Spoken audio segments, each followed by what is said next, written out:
एक भिखारी था, वो लोगों से भीख मांगा करता था। रेलवे स्टेशन पर वो रोज़ आता और एक ट्रेन में बैठकर दूसरे रेलवे स्टेशन पर चला जाता था। एक दिन उसको एक बिजनेसमैन मिला।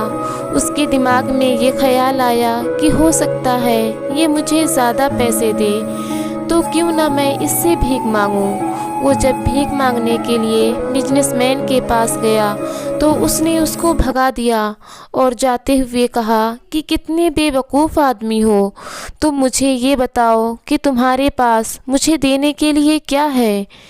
जब तुम खुद किसी को कुछ दे नहीं सकते तो मांगना भी छोड़ दो। दोस्तों, भिखारी के दिमाग में ये विचार कौधा।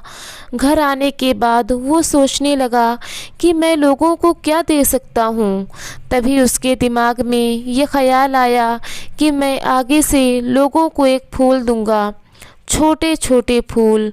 उसके बाद जब भी वो लोगों से भीख मांगता तो बदले में उनको फूल देता। लोग सोचते कि ये भिखारी भी कितना अच्छा है, पहली बार इस तरीके का भिखारी देखने को मिला है जो बदले में फूल देता है। अब दूसरी बार वही बिजनेसमैन फिर उस भिखारी को मिला। उसने उससे भीख मांगी तो इस बार बिजनेसमैन ने उसको पैसे दिए और बदले में वो फूल लिया।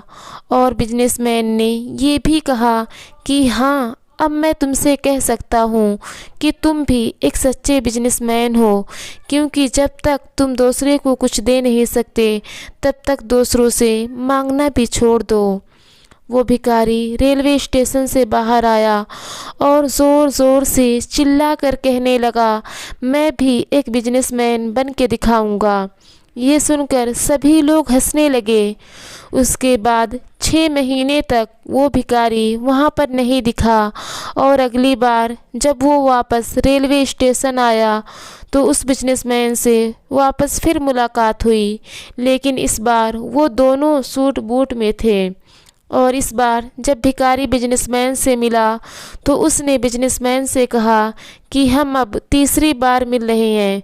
तो बिजनेसमैन ने कहा कि नहीं, पहली बार। तो उसने कहा, जब मैं भीख मांगा करता था तो आपसे पहली बार मिला था, और जब मैं आपसे दोबारा मिला तो आपको फूल दिया था, बदले में आपसे पैसे लिए थे, और आज मैं आपसे तीसरी बार आपके बराबर बात कर रहा हूँ और मेरा फूलों का बहुत बड़ा बिजनेस है। वो बिजनेसमैन उसको शुभकामनाएं देता है। तो दोस्तों, इस कहानी का मूल संदेश यही है कि अगर आप खुद को बदलना चाहते हैं तो सिर्फ एक विचार पर्याप्त है। एक विचार ही आपकी ज़िंदगी में रौनक ला सकता है। और सबसे महत्वपूर्ण बात यह है कि जब तक आप ज़िंदगी में दूसरों को कुछ दे नहीं सकते तो किसी से मांगने की उम्मीद मत रखो। दोस्तों, अगर आप किसी से कुछ मांगते हो तो बदले में उसको भी कुछ दो, यही ज़िंदगी का उसूल है। मेरे प्यारे दोस्तों, अगर आपको ये स्टोरी अच्छी लगी तो वीडियो को लाइक, शेयर और सब्सक्राइब ज़रूर कीजिएगा। तब तक खुश रहिए, प्यार बांटिए।